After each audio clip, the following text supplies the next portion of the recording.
Diana, cuéntame. ¿Dónde creciste? ¿De dónde eres? Soy de Lauderdale, Florida. Háblame de tu familia. La familia con la que crecí era bastante complicada.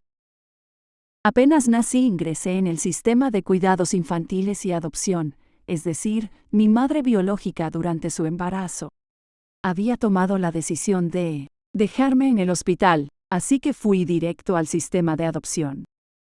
Y la primera familia con la que me ubicaron terminó siendo mi familia permanente porque me adoptaron de manera legal.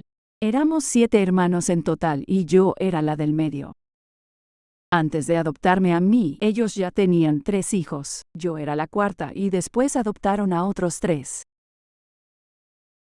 Al mismo tiempo que continuaban siendo un hogar de tránsito, así que tuve una infancia bastante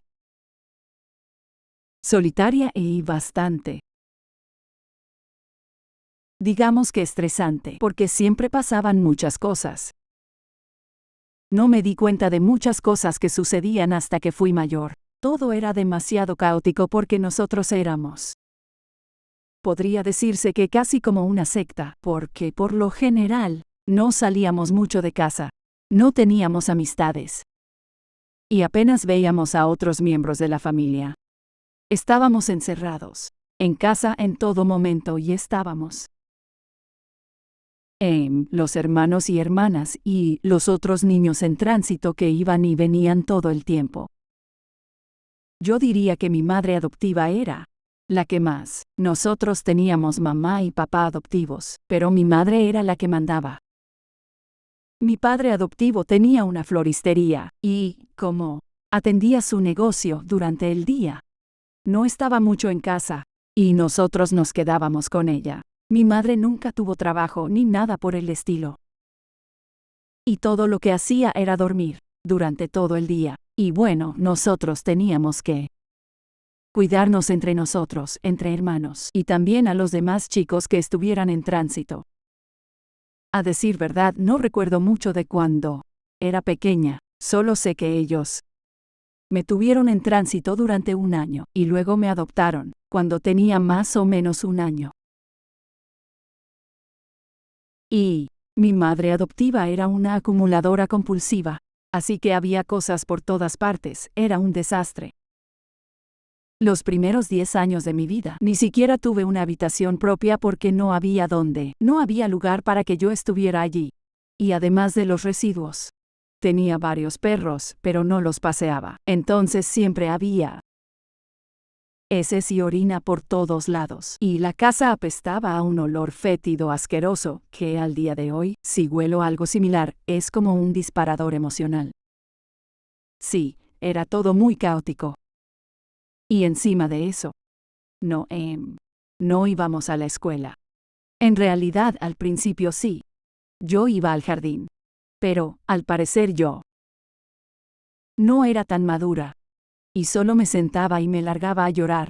Entonces me sacaron por 1 año y me volvieron a anotar. Pero esta segunda vez fue en un colegio privado. Y además cristiano. Y la verdad es que yo no encajaba. No recuerdo cuándo la religión se volvió tan importante en sus vidas, pero en esta nueva escuela en la que me anotaron, yo era la única persona de color y me acosaban mucho por eso, porque no me parecía a las otras chicas. Mis padres adoptivos eran blancos, creo que olvidé mencionarlo, y mi mamá no sabía qué hacer con mi cabello, así que iba con el pelo desprolijo y las otras chicas llevaban el cabello largo, hermoso y sedoso, y además yo era más morena. No encajaba, así de simple.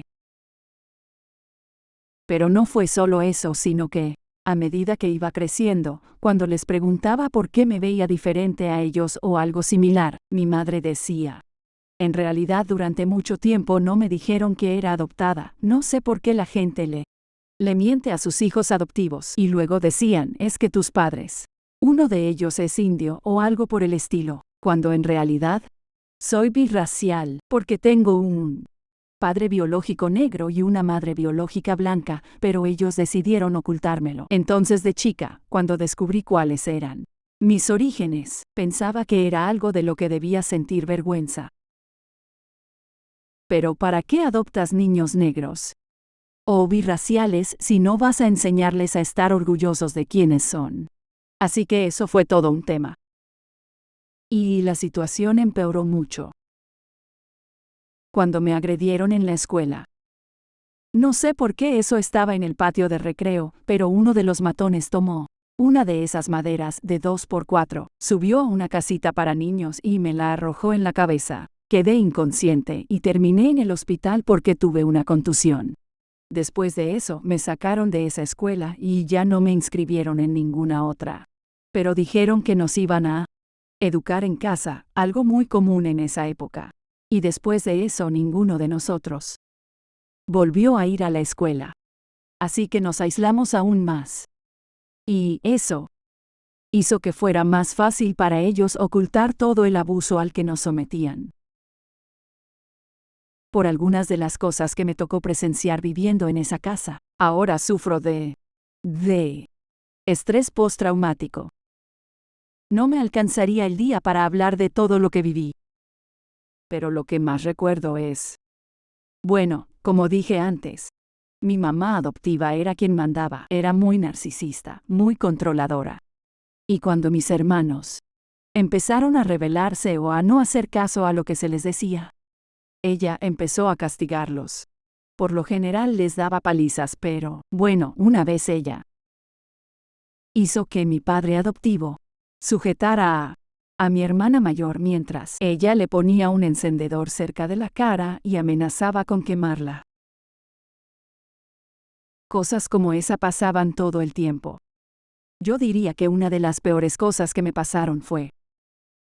Bueno, después de adoptarme a mí, adoptaron a una niña, que también era birracial, porque para ese entonces ya no querían que yo me sintiera como la rara de la familia, y querían que tuviera una hermana como yo.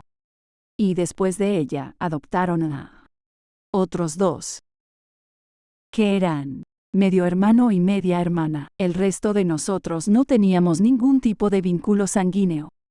En fin, la otra niña tenía muchos problemas de conducta porque venía de un lugar horrible en el que habían abusado de ella y por eso entró al sistema. Para salir de eso, no para que siguieran maltratándola, así que sí. Se portaba muy mal. Hasta que un día, mi madre adoptiva se terminó hartando de que todo el tiempo se portara tan mal. Tomó sus manos y las puso bajo un chorro de agua caliente. Quiero creer que no se dio cuenta de lo caliente que estaba, porque enseguida la piel de mi hermana empezó como a levantarse.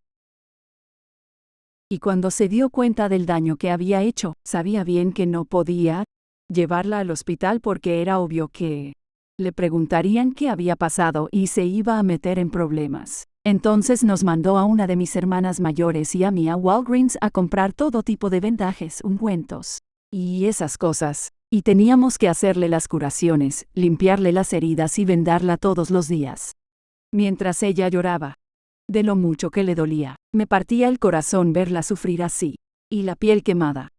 Hasta que logra curarse pasa por muchas etapas y en un momento sus manos estaban tan hinchadas y tan deformadas que ya ni parecían manos. Me sorprendió muchísimo que no se le infectara, y al final se terminó curando. Y ella, bueno, a ella le quedaron cicatrices y la peor parte de todo esto es que mi madre adoptiva era tan narcisista que jamás iba a admitir nada de lo que había hecho y es más. Mi hermana de adulta seguía teniendo esas cicatrices y mi madre decía, siempre las tuvo. Eso le pasó antes de venir a vivir con nosotros. Nunca aceptaba la responsabilidad de lo que hacía. Nos maltrataban mucho, incluso pasaban cosas que yo no sabía, pero ella sí, y aún así, no hizo nada para que dejaran de suceder. Siempre me pareció extraño que mis padres adoptivos no durmieran en la misma habitación. Él dormía en el sofá y ella dormía en la cama. De hecho, durante mis primeros años de vida tuve que compartir la habitación con ella, porque las otras habitaciones estaban todas llenas de basura, y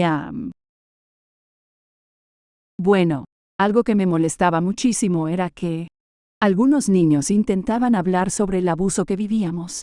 porque como eran padres adoptivos, cada tanto iba la asistente social para chequear que todo fuera bien. Entonces, mis padres adoptivos nos obligaban a mentir y ocultar todo lo que estaba pasando, y si alguno lograba contar algo, ellos tan solo le restaban importancia. Y por eso nadie se enteró de lo que estaba pasando.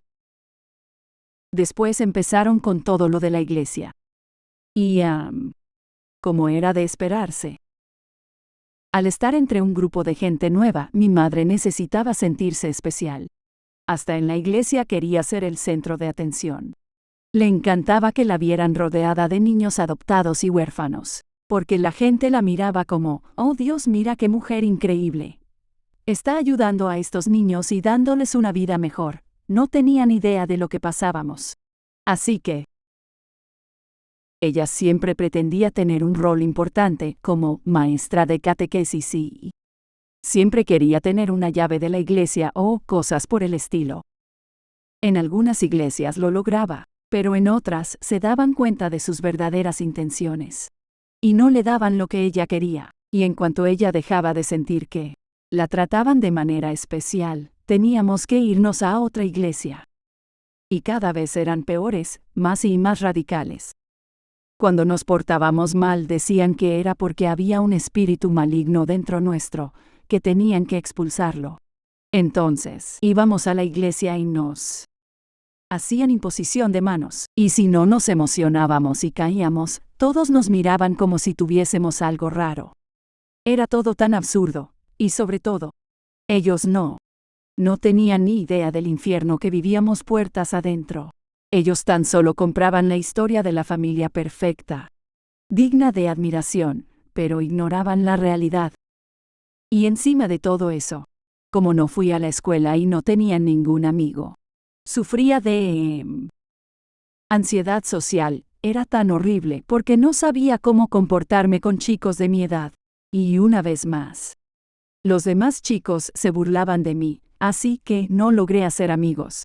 Además, incluso en la iglesia mis padres nos vigilaban. Las veces que intenté juntarme con otros chicos, mis padres me retaron y me dijeron que yo no podía estar con ellos, que me quedara donde ellos me pudieran ver. En ese entonces yo ya era adolescente y bueno, me daba mucha vergüenza cuando hacían eso. Me sentía tan sola y aislada que llegué a un punto en que decidí que ya no iba a seguir intentándolo y me encerré en mí misma y me volví muy callada y retraída porque pensaba, si no hablo, no puedo decir nada tonto y entonces nadie puede burlarse de mí. No tenía idea de cómo acercarme a la gente. Y más o menos, esa es la historia de cómo fue mi infancia. Y lo de la educación en casa. Era todo mentira, por supuesto. Yo sí sé leer solo porque me enseñaron durante el poco tiempo que fui a la escuela, pero los más pequeños tuvieron que aprender de más grandes. Porque a mi madre no le interesaba enseñarnos algo útil para nuestro futuro. Ella lo único que quería era dormir todo el día, levantarse como a la 1 del mediodía y mirar telenovelas. Y mi padre adoptivo, bueno, él no estaba nunca porque se pasaba todo el día trabajando en la floristería, así que podríamos decir que fue una infancia caótica y muy solitaria. Todas las situaciones de abuso que nos contaste fueron hacia tus hermanos. Sí. ¿Alguna vez te lo hicieron a ti? No mucho porque como yo tenía tanto miedo y era muy tímida, nunca me rebelé y mi madre nunca se sintió desafiada, y por eso no me agredía de manera física. Eso solo lo hacían con los que se rebelaban y se portaban mal. A mí me menospreciaban mucho y se burlaban.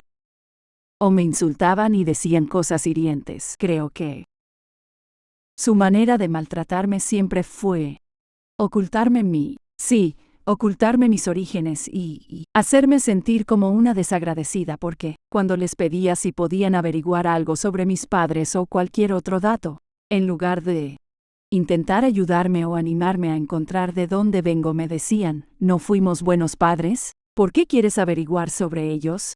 Tu madre te dejó en el hospital. Entonces entendí que no tenía sentido preguntar. Y creo que, como siempre, me negaron la verdad, y nunca me enseñaron a estar orgullosa de quién era. Entré en un estado de mucha angustia. Y me terminé deprimiendo. Me quedaba encerrada en mi habitación tanto como podía y así pasé la mayor parte de mi infancia y adolescencia. A menos que tuviera que ponerme a ayudar con mis hermanos más pequeños. Así que nunca fui una persona con buena autoestima o que se sintiera segura de sí misma porque bueno, en resumidas cuentas, lo único que me enseñaron fue a siempre sentirme avergonzada de quién era. De hecho, me acuerdo perfectamente de cuando visitábamos a mis abuelos maternos. Ellos vivían en Ocauliaflor, que es un área rural, pero sobre todo la gente allí es muy racista. Así que, mi hermana menor y yo teníamos prohibido jugar afuera, en el jardín, porque no querían que los vecinos nos vieran porque, ¿qué iban a pensar si veían a dos niñas negras en su jardín? En sí, nos inculcaron que debíamos sentirnos avergonzadas todo el tiempo y en todo lugar. Y, como si todo esto no fuera suficiente malestar con el que lidiar, tiempo después me enteré de que mi padre adoptivo, a quien quería muchísimo porque mi relación con él era mucho más cercana porque no era. Al menos por fuera no parecía cruel. Pero luego, descubrí que sí lo era y que había abusado de manera sexual de mis hermanos y hermanas. Y también de los niños que se quedaban en casa por un tiempo. Eso me hizo odiar aún más a mi madre. Lo sé, odiar es una palabra fuerte, pero ella sabía lo que sucedía, lo que él les hacía a los niños. Y, como quería jugar a tener la familia perfecta en la que ella era una mujer increíble que adoptaba niños y los salvaba de la miseria, dejó que él siguiera atacando de manera sexual a mis hermanos. Para ella siempre fue más importante llamar la atención, que la adularan y mantener las apariencias, que proteger a los niños, que es la prioridad como madre adoptiva. Pero no lo era para ella, y yo no me enteré de todo esto hasta años más tarde. Así que bueno. Sin contar esto último que conté, esa fue mi infancia. Cuando tenía, digamos, más o menos 17 o 18 años. Nuestras salidas, las pocas veces que podíamos salir de casa, eran a Walmart o el centro comercial y a veces nos íbamos de vacaciones. Así que, en una de las salidas, fuimos a Walmart y conocí a un chico que trabajaba allí. Se llamaba Eugene, era encantador y terminó siendo mi marido, terminamos casándonos. Empezamos a charlar y yo le pasé mi número de teléfono para poder llamarnos porque por supuesto no podía salir o hablar con ningún muchacho, eso era algo impensado en mi familia y a mí jamás se me hubiese ocurrido preguntarlo. Nunca nos enseñaron nada sobre la sexualidad, es más, nos decían que era algo pecaminoso, que estaba mal y nos iríamos al infierno, entonces no sabía nada de nada al respecto. Y él parecía un héroe salvador, un caballero de armadura brillante, era simpático, guapo, inteligente, divertido, dulce y todo lo que te puedas imaginar, era encantador. Y de inmediato me quedé enamoradísima de él y empecé a esconderme siempre que podía para llamarlo y hablar con él.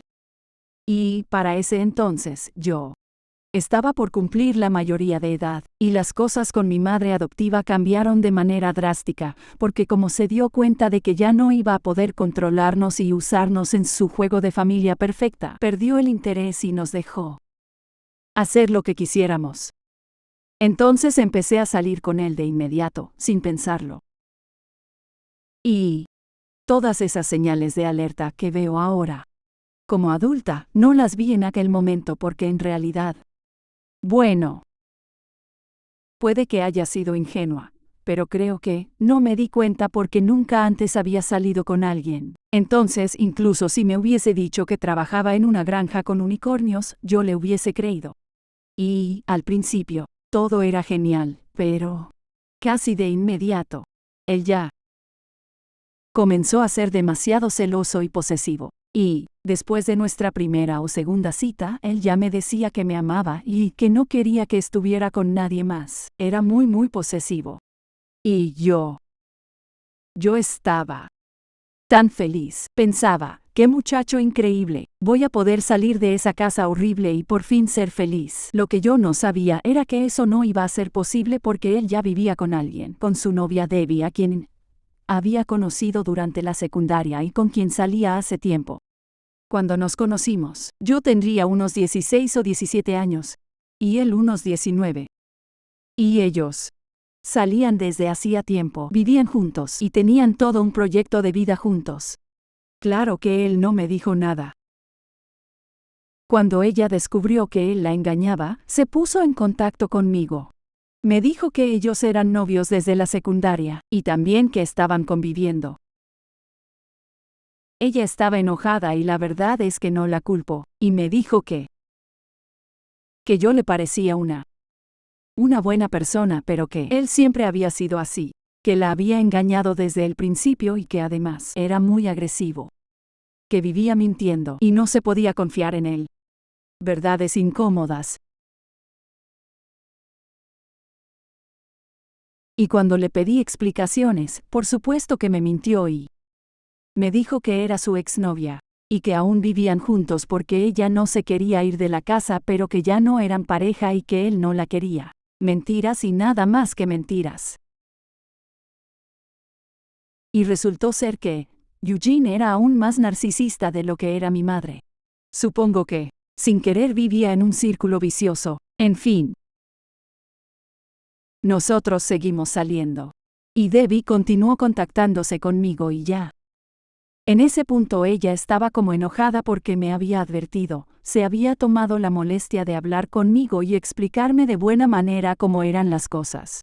Y esperaba que de la misma manera yo me alejara.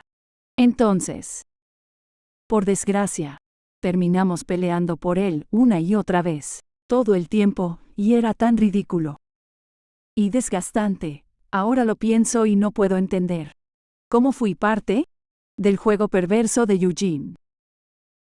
Él estaba un día con una y otro con la otra. Y continuó durante mucho tiempo y, cada tanto, yo me hartaba de toda la situación.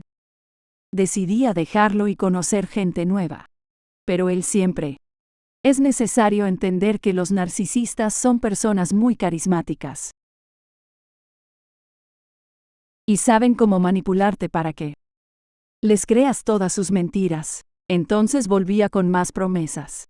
Yo le creía. Empezábamos a salir de nuevo y la historia volvía a comenzar una y otra vez. Y en un momento, Debbie quedó embarazada. Y ellos terminaron teniendo un hijo.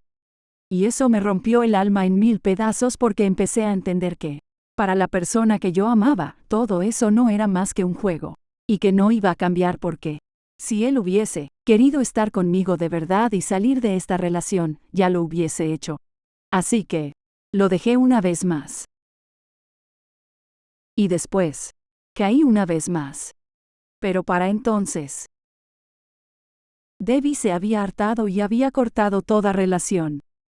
Lo dejó y se mudó a Wisconsin y se llevó a su hijo con ella para empezar una nueva vida. De hecho, aún viven allí y son felices. Y yo era tan ingenua que pensé, oh, qué noticia increíble.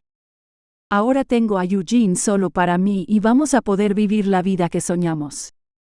Y entre idas y vueltas, terminamos casándonos.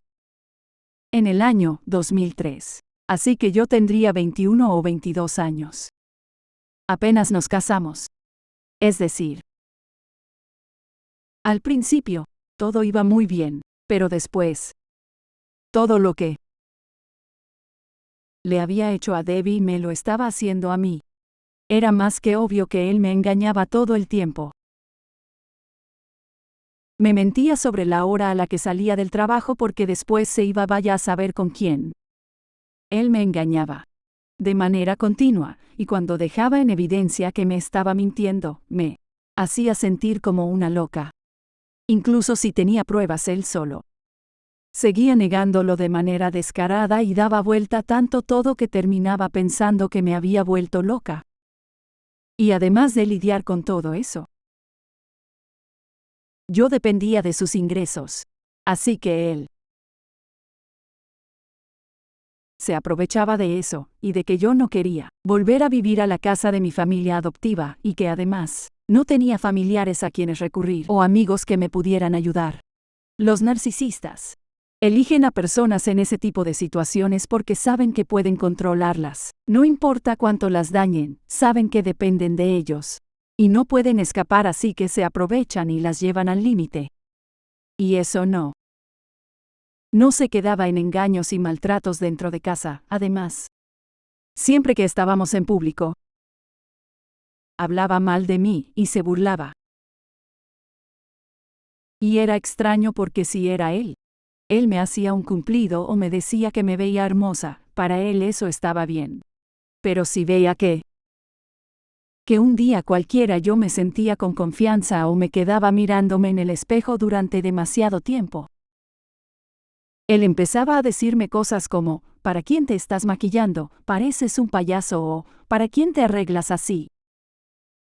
Y también me decía que no era. Imagino que todo se conecta porque él también me decía que debía sentir vergüenza de mis orígenes. ¿De quién soy? Lo raro es que él es afroamericano y aún así me decía cosas como, no deberías creer que eres especial o mejor que nadie porque eres mestiza, solo eres mitad blanca, así que no eres mejor que nadie, ¿entiendes? Siempre que estábamos en público, cuando salíamos a cenar con amigos y cosas así, él se encargaba de burlarse de mí y, lo siento, hacía chistes burlones de las pequeñas rutinas que tengo. Y es verdad, soy una persona muy rutinaria, pero a él le divertía imitarme. Y tal vez para los demás era gracioso, pero en realidad me hacía quedar como una tonta frente a todos. Incluso su madre era cruel conmigo y se burlaba de mi forma de hablar, supongo que es porque soy muy educada. Se mofaba y me decía blanquita, como si fuese una especie de insulto. Yo solía enfermarme con facilidad, y ella no perdía oportunidad de decirme que era por la mezcla de razas. Porque cuando la gente tiene hijos birraciales, mezcla las sangres. Y entonces el bebé nace débil, por eso se supone que no hay que hacerlo. Cada vez que alguien me decía algo amable o me felicitaba por cualquier cosa, ella enseguida se reía por lo bajo. Así que entre las agresiones de él, de su madre y mi familia adoptiva, yo tenía cero confianza y, por supuesto, la peor autoestima que te puedas imaginar. Creía que yo como persona no valía nada de nada. Él siguió con sus eternos engaños. Y entonces llegó un punto en que varias mujeres con las que salía me empezaron a acosar. La mayoría de los narcisistas, como les encanta ser el centro de atención, para ellos no tiene gracia engañarte con una persona cualquiera, y que no te enteres de nada. Ellos viven una doble vida, y su plan es, bueno, como lo hizo Eugene conmigo, decirles a estas chicas con las que me engañaba, que él en realidad quería estar con ellas y no conmigo, y las manipulaba. Hasta que entendían que no nos separaríamos y que él no iba a dejarme. Entonces, ellas enloquecerían y comenzarían a acosarme. Así que, un día, yo podría estar trabajando o haciendo cualquier otra cosa y recibía una llamada de alguna de estas chicas que empezaba a decirme cosas como, ¿sabes qué? Anoche estuve con tu marido y dice que no te ama, y un montón de cosas desagradables. Así que, todo el tiempo, estas mujeres a las que él manipulaba buscaban alguna manera de acosarme. No era para nada feliz, tenía una vida horrible, me sentía miserable, y estaba todo el tiempo estresada y sufría de ataques de ansiedad. En ese momento y llegado ese punto yo tenía. Oh, perdón, tengo que retroceder un poco en la historia. Antes de que nos casáramos, me acerqué a la institución que, no recuerdo cómo se llamaba, a la agencia de adopción que tenía mi legajo, para ver si tenían algún dato o podían averiguar algo sobre mi madre. Y la verdad tuve muchísima suerte, porque la persona que se había encargado de todo lo relacionado a mi adopción seguía trabajando allí y de hecho estaba a un mes de jubilarse. Y bueno, me dijo que ella no podía darme ningún tipo de información, pero que si me parecía bien, ella podía anotar mi teléfono y ver si había alguna posibilidad de contactarme con mi abuela biológica. Entonces, ella hizo eso por mí. Y al parecer lo logró, porque mi madre biológica se contactó conmigo, y yo estaba tan emocionada. Sentía tanta felicidad. Ella vivía en Lake Placid, Florida, un pueblo que estaba como a 3 horas de donde yo vivía. Así que organizamos todo como una semana o 2 de anticipación para que yo pudiera conocer a la familia y pasar el día con ellos. Así que, fui a conocerlos junto con Eugene. Conocí a mi madre, conocí a mis abuelos. Me enteré que tengo una hermana y también conocí a mi tía, prima y todo el resto de la familia.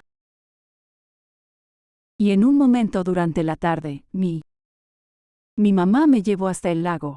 Porque vivían frente a un lago, entonces me llevó al lago y me preguntó si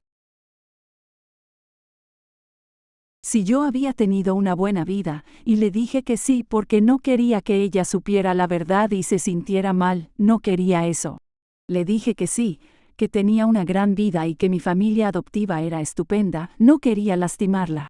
No quería que se arrepintiera de lo que había hecho, porque sabía que ella hizo todo eso porque pensó que iba a ser lo mejor para mí. Y ella preguntó por mi papá, quiero decir, yo le pregunté por mi papá y ella me dijo que había tratado de comunicarse con él cuando yo me acerqué a ella, pero por desgracia, él había fallecido. Al menos eso fue lo que le dijeron los familiares de mi padre a mi madre, así que nunca pude conocerlo. Y mi madre biológica tenía un problema de abuso de sustancias que era en verdad peligroso. Ella estuvo entrando y saliendo de rehabilitación durante toda su vida. Incluso la habían arrestado varias veces porque, para poder costear su adicción, ella había recurrido a la prostitución.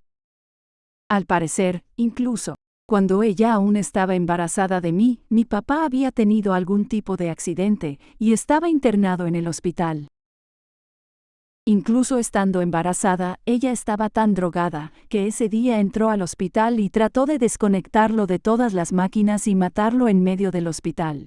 Tenía una vida muy caótica, así que imagino que pensó que estaba haciendo lo mejor para mí cuando decidió darme en adopción. Pero en ese momento, ella estaba mejor, había conseguido un trabajo, su familia había comprado la casa justo junto a la suya para poder vigilarla, aunque ella ya fuese una mujer adulta. Pero incluso ese día que estaba feliz. No sé si fue porque estaba demasiado emocionada o qué, pero no me sentía bien. Así que, terminé recostándome un momento para ver si mejoraba. Eugene fue a la habitación conmigo y mi madre le dijo que no se preocupara, que ella se quedaría a mi lado. Él se enojó y cuando ella ya no estaba, empezó a decir que quién se creía, que él había estado ocupándose de mí todo ese tiempo, que ella me había abandonado. Incluso entonces tenía que hacer una escena porque sentía que había perdido el control y él tenía que tener el control de todo en todo momento. Pero fue una tarde hermosa. Dijimos que nos mantendríamos en contacto y que mi madre iba a hacer planes para poder ir a visitarme. Después de eso hablamos por teléfono una que otra vez, y siempre hacíamos planes para que ella pudiera ir a visitarme a casa, pero cuando llegaba el día siempre algo pasaba y no aparecía. Y llegó un punto en el que me sentí como el niño pequeño que ves en las películas, el que está en medio de una obra de teatro y mira entre la audiencia esperando que sus padres estén allí pero nunca aparecen. Así me sentía yo. Y después de un tiempo, ya no pude soportar la decepción de que ella hiciera promesas que no iba a cumplir, así que tan solo dejé de intentar acercarme. Me mantuve en contacto con mis tías, mi prima y mis abuelos. Pero me di cuenta de que nunca íbamos a tener la relación que quería tener con ella, así que tuve que aceptarlo. Y olvidarme de todo eso. Y entonces, Poco tiempo después, me enteré que estaba embarazada de mi hija.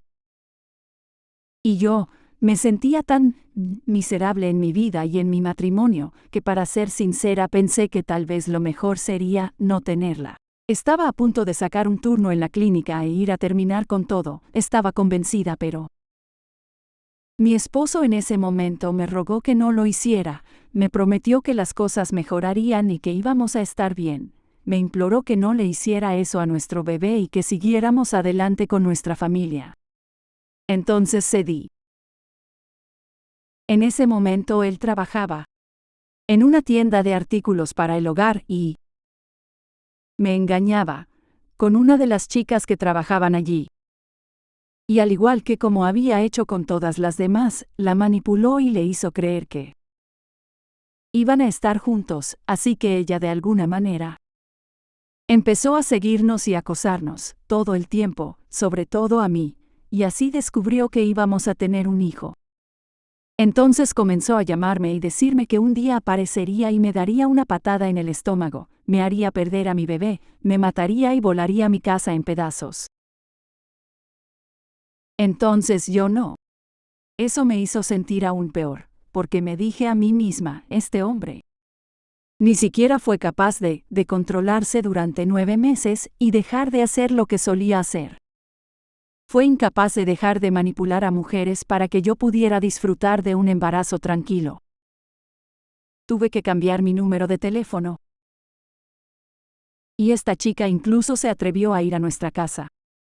Llegó al punto en que tuve que conseguir una orden de restricción contra ella. Así que con 6 meses de embarazo, estaba en el juzgado solicitando una orden de restricción contra la amante de mi marido que amenazaba con matarme a mí y a mi bebé. Y después tuve a nuestra hija. Y tan solo decidí que me centraría en ella. Yo seguía siendo miserable, pero iba a hacer hasta lo imposible para que ella pudiera tener la vida normal que yo nunca tuve.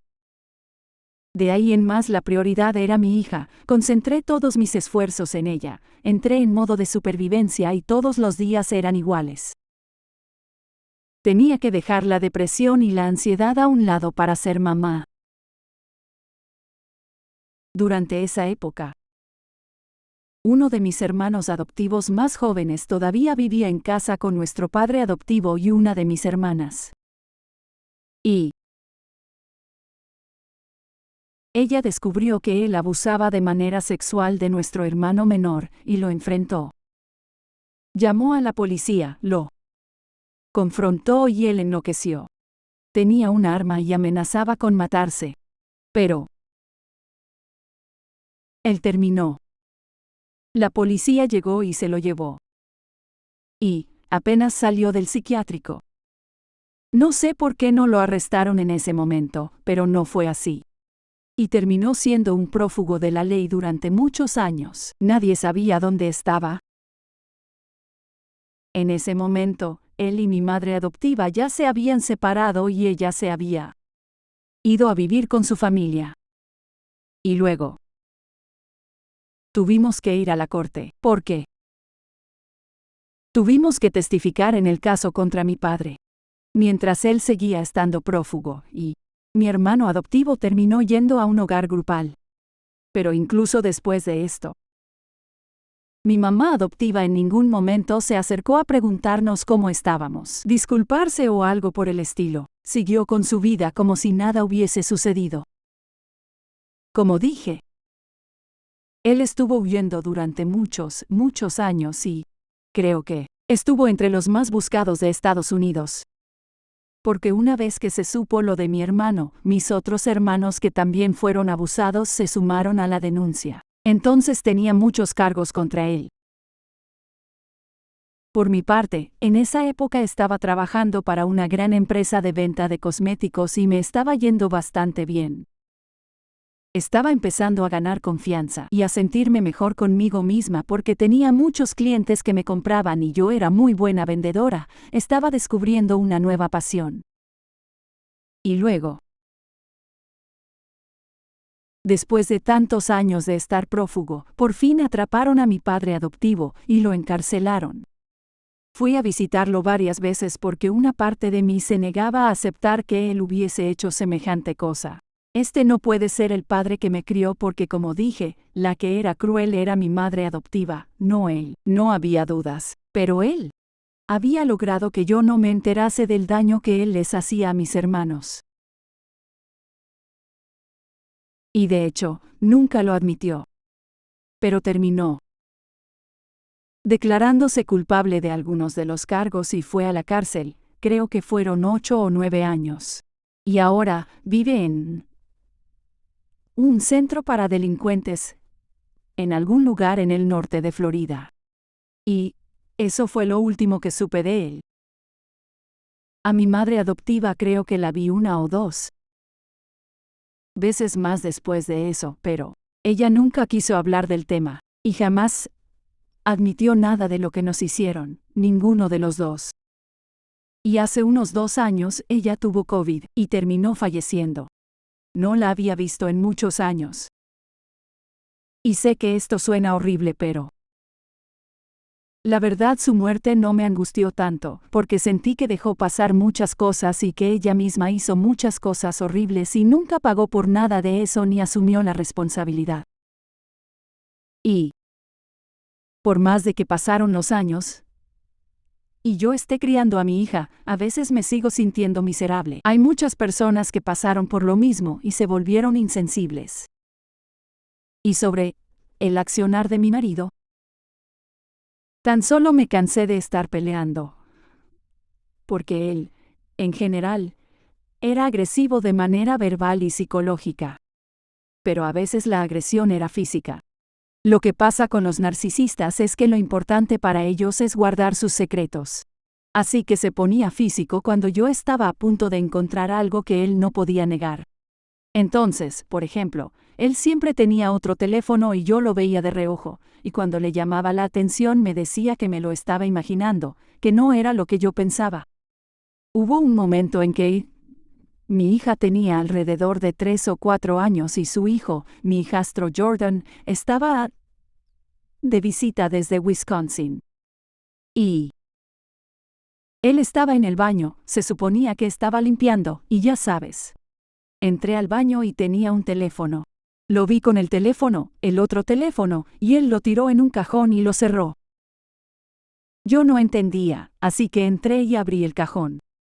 Se enojó de tal manera que me empujó fuera del baño contra la pared del pasillo. Y literalmente me desplomé en el suelo, y estaba llorando, y él pasó por encima de mí como si fuera basura. Estaba tirada en el suelo, histérica, y él me pasó por encima como si fuera basura. Todo esto sucedió frente a mi hija y su hijo. Su hijo llamó al 911 para tratar de protegerme. Luego, vino la policía y, como tantas mujeres abusivas, lo cubrí. Y después, le dijo a su hijo, me avergüenzo de ti por hacer eso, por llamar a la policía y eso me rompió el corazón, porque era un niño que no debería presenciar eso y trataba de protegerme. Por supuesto, después de eso Debbie nunca más lo mandó a visitarlo y no la culpo. Es curioso, Debbie y yo nos volvimos muy buenas amigas, y comencé a confiar en ella y a hablar con ella y, ya sabes, ella pasó por lo mismo con él. Y fue a ayudarme a alejarme de él y me dijo, sabes que yo lo hice, tú también puedes, pero no era lo suficientemente fuerte. En un momento intentamos hacer terapia matrimonial y al final no le gustó, porque el terapeuta se dio cuenta de sus intenciones, y hacíamos terapia individual y terapia de pareja, y un día, que fue la última vez que fui a esa cita, con la terapeuta, ella me dijo, esto es, bueno, me quitaré el sombrero profesional, y ella me dijo, él nunca cambiará. No le importa, no ve ningún problema en las cosas que hace, si quieres dejarlo, tengo recursos, te ayudaré a dejarlo. Eso me dijo la terapeuta. Pero como dije, como él vio que no podía manipular a la terapeuta, cortó y canceló la sesión, por lo que ya no íbamos más. Así que esto continuó durante mucho tiempo. Yo iba a trabajar con los ojos morados, y mucha gente sabía qué pasaba, así que, ya sabes, ni siquiera lo cuestionaban. Iba a trabajar con un ojo morado y me sentaban y me ayudaban a cubrirlo para poder trabajar. Todo era muy triste y en un momento hasta me volví anoréxica, porque dicen que, sabes, cuando no puedes controlar tu vida, desarrollas trastornos alimentarios porque es lo único que puedes controlar. Así que, me volví anoréxica durante mucho tiempo.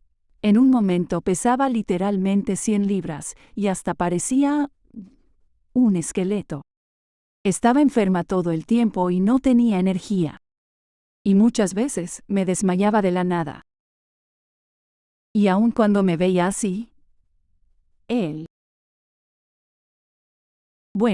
lugar de intentar obtener ayuda o de ponerme en algún tipo de programa, me decía, ya sabes, cuando te inclinas puedo ver tu columna vertebral y es desagradable.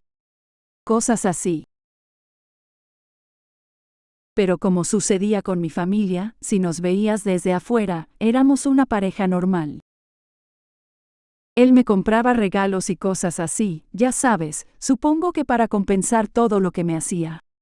Pero es un tipo de persona que, si hace algo bueno por ti, quiere que todos lo sepan. Entonces, si salíamos a cenar con amigos me decía, ¿les mostraste a todos el anillo que te compré? ¿Les mostraste a todos el bolso que te compré? Se preocupaba por las apariencias, siempre tenía que ser mejor que los demás. El huracán Wilma había destruido nuestra casa por completo, así que, cuando obtuvimos el dinero del seguro para arreglarla, él les contaba a nuestros amigos que estábamos haciendo la casa y todo, y yo decía, sí, ya sabes, recibimos dinero por Wilma, y me regañaba cuando llegábamos a casa, decía, ¿por qué dijiste que la arreglamos por Wilma? ¿Por qué dijiste que lo hicimos con el seguro? Quería que la gente pensara que tenía todo ese dinero y que estábamos arreglando toda nuestra casa porque sí, era cuestión de apariencias.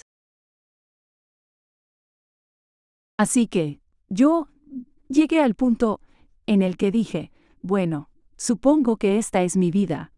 Es así.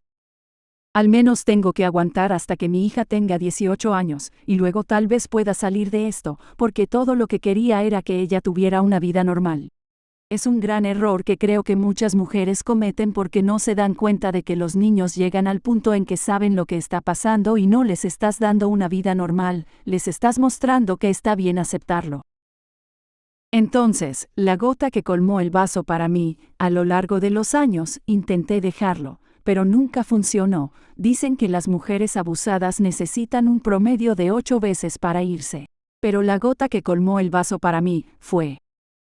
Y luego otra cosa que quiero decir.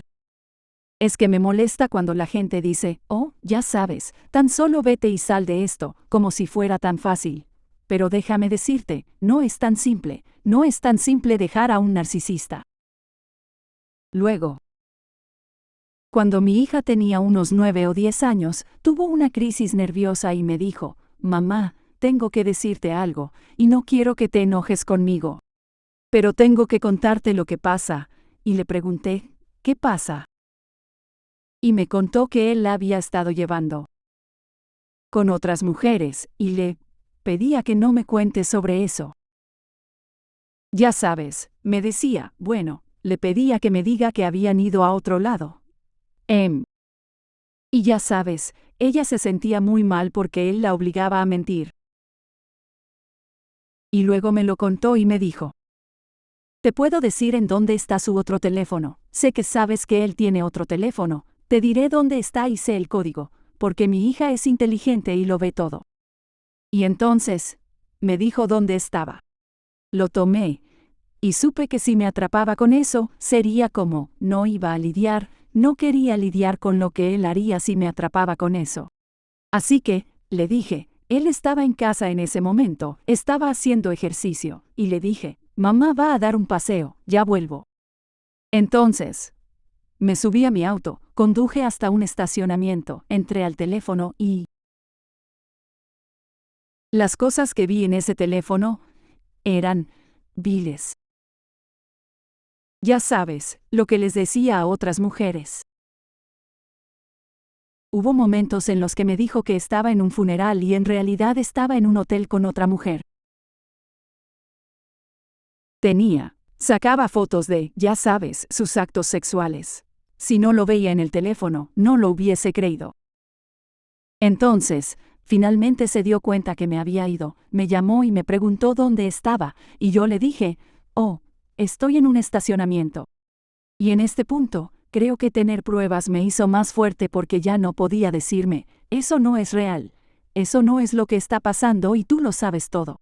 Le dije, estoy revisando tu teléfono y me preguntó, ¿a qué te refieres?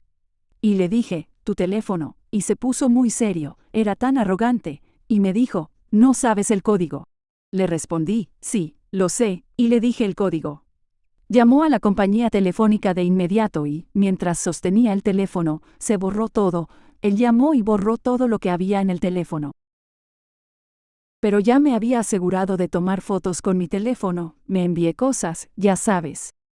Así que volví a casa y le dije, escucha, no me importa que hayas borrado todo, quiero que sepas que me cansé, esta vez es en serio, esto se acabó, me cansé. Podría lidiar con lo que haces, pero involucraste a nuestra hija y la obligaste a mentirle a su madre. Me cansé, porque la única razón por la que sigo contigo es porque quería que ella tuviera una vida mejor. Así que, terminó. Enojándose con mi hija, ya sabes, enojándose con nuestra hija por decir la verdad, porque no les gusta. Y traté de tomarla e irnos, pero él me mantuvo como rehén en la casa con ella, se llevó el auto, tomó las llaves de mi auto, tomó nuestros teléfonos, tomó su iPad y no me dejó ir. Así que, terminé teniendo que quedarme a pasar la noche. Y, al día siguiente él se fue a trabajar y lo llamé y le dije, solo para que sepas, esto es en serio, estoy harta, ya no quiero ser parte de esto, estoy harta. Y él, ya sabes. Y él, bueno, aquí fue cuando realmente enloqueció, cuando se dio cuenta de que habíamos terminado. Sabía que era en serio. Yo tenía amigos que intentaban ayudarme. Y él empezó a acosarme en ese momento. Supongo que debe haber tenido un rastreador en mi teléfono o en el auto, o lo que sea, y un día no respondí sus llamadas ni nada. Y él fue hacia donde yo estaba, y cuando salí al estacionamiento, él estaba sentado en mi auto porque tenía las llaves, así que, estaba sentado en mi auto. A oscuras, y cuando subí al auto, comenzó a gritarme, yo salté del auto y él literalmente me atacó en el estacionamiento. Y cuando intenté subirme e irme, había desconectado la batería y no podía arrancar el auto. Entonces, vino la policía y tuvimos que hacer un informe policial.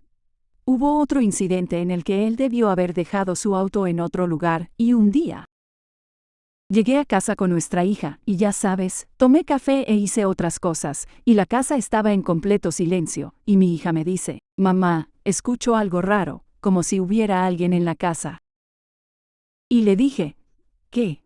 Y justo cuando lo digo, me volteo y él sale disparado del pasillo y me toma a mí. Y al café, ya sabes, tiró todo el café caliente sobre mí. Mi hija gritaba. Me dijo todos los insultos posibles, como, ¿dónde estabas, puta, zorra? ¿Quién te crees que eres? ¿Cómo te atreves a no responderme? Y en ese momento supe que para superar esto iba a necesitar una orden de restricción. Así que él también había cancelado todas mis tarjetas de crédito, sacó todo el dinero de nuestra cuenta bancaria conjunta y ni siquiera me dejaba acceder a él. Entonces, Sentí que me estaba preparando para una tormenta y en verdad lo era. Antes de que él hiciera eso, compré todo lo que necesitábamos para la casa porque, aunque trabajaba, ganaba mucho más que yo, así que dependía de él y lo sabía. Así que compré productos básicos, comida, papel higiénico, productos de lavandería, jabón, ya sabes, compré todo eso. Y cuando se enteró que había solicitado la orden de restricción, yo no estaba en casa en ese momento, así que él fue a la casa, pero yo ya había cambiado las cerraduras. Porque sabía que se la iban a entregar ese día. Él irrumpió en la casa y se llevó todo lo que había comprado para cuidar de mí y de mi hija durante el próximo tiempo. Entonces llegué a la casa y él estaba allí, sacando todo. Luego llegó la policía y les tuve que decir que sacó algunas cosas. Estaba sacando los televisores y otras cosas, porque quería castigarme por dejarlo. Lo dejaron recoger sus cosas e irse, y no me dejaban entrar a la casa mientras él estuviese allí, así que, una vez que se fue, entré a la casa. Y, junto con sus cosas, se aseguró de llevarse cada joya que me compró. Mi computadora, mi iPad. La mayoría de los televisores, porque quería castigarme. Luego llamó y él sabía que yo estaba viviendo allí con nuestra hija. Y yo no tenía dinero porque él se había llevado todo. Cortó nuestra energía. Apagó nuestros celulares. No solo apagó nuestros celulares, sino que también llamó y los denunció como robados, para que yo no pudiera volver a encenderlos. Entonces yo Empecé a tener dudas sobre si valía la pena pasar por todo eso para liberarme de esa persona. Así que terminé llamando a abogados y la mayoría, cuando les conté mi situación, respondieron: ¿Cómo me vas a pagar? No tienes dinero, ¿cómo me vas a pagar? Pero finalmente llamé a otro abogado, su nombre es Mark Bain, y él se tomó el tiempo, escuchó mi historia, y me dio consejos. Y me dijo: si puedes reunir por lo menos esta cantidad de dinero, comenzaré el papeleo por ti. Y terminamos haciéndolo. El divorcio fue difícil, luchó conmigo en todo, en cada paso del camino. Pero finalmente lo conseguí, lo logré, y nos divorciamos. Y luego retiré la orden de restricción y traté de criar a nuestra hija con él. Porque a él no le gustaba que le dijeran qué hacer, así que no se mantenía al día con el cronograma, ya sabes, el cronograma de visitas y todo, así que traté de criar a nuestra hija con él, y teníamos momentos en los que nos llevábamos bien, y luego momentos en los que él una vez más era verbalmente abusivo y desagradable. Incluso intenté llevarlo a un terapeuta para poder hablar con tranquilidad en un lugar seguro con un mediador y aprender a criar juntos a nuestra hija. Y hasta ese terapeuta después de unas sesiones me dijo: ya no lo traigas aquí, no entiende, no quiere cambiar, no tiene sentido, así que, para. Eso fue en 2016, cuando nos divorciamos, y desde ese entonces hemos sido solo mi hija y yo. Y ahora estoy en una relación, ya sabes, en la que la persona me ama, me apoya y me ayuda. Y necesité mucha terapia para poder superar todo lo que viví. Y para aprender a perdonarme a mí misma y también para poder perdonar. Sabes, tienes que aprender a perdonar a las personas que no se arrepienten, tienes que aceptar que no se arrepentirán. Solo tienes que perdonarlas y seguir con tu vida. Y así es como me encuentro ahora. Después de mi divorcio, mi crédito fue destruido. No tenía nada. No tenía casi nada, y reconstruí mi vida por completo. Espero poder dirigir un negocio. Tengo mi propio negocio. Acabo de comprar mi primer auto nuevo por mi cuenta, que se sintió tan... Para muchos no es gran cosa, pero para mí, nunca pensé que llegaría a ese punto en el que podría hacer algo así por mi cuenta. Nuestra hija ahora tiene 16. Por desgracia, ella no tiene mucha relación con él, y eso también le ha pasado factura. Entonces, todo lo que quiero hacer ahora es criarla para... Ya sabes, mi enfoque ahora es continuar mejorando nuestras vidas y criarla para que se ame a sí misma, y que sepa lo valorada que es. Así no tiene que terminar como yo y pensar que eso es con lo que tiene que conformarse y aceptar, y ahí es donde me encuentro ahora. ¿Crees que la infancia que tuviste fue lo que te preparó para sentirte así? Sí, Sin dudas, sin dudas. Sí, porque como dije, mi madre adoptiva era, ya sabes, narcisista, y mí. Así que, estar con él, bueno, yo ya estaba acostumbrada a eso, a ese trato, a ser menospreciada, a no sentirme bien conmigo misma, y el hecho de que en ese momento yo no tenía educación y no tenía una familia que me apoye. No tenía nada. Sentí que no tenía más remedio que permanecer en esa situación. Oh, quizás debería haber mencionado esto antes, mi madre biológica, después de no hablar con ella durante años. Una noche recibí una llamada telefónica como a las 3 de la mañana, y cuando vi que era mi tía, ya sabía por qué llamaba. Mi madre tenía, creo que, 55 años. O 57 años.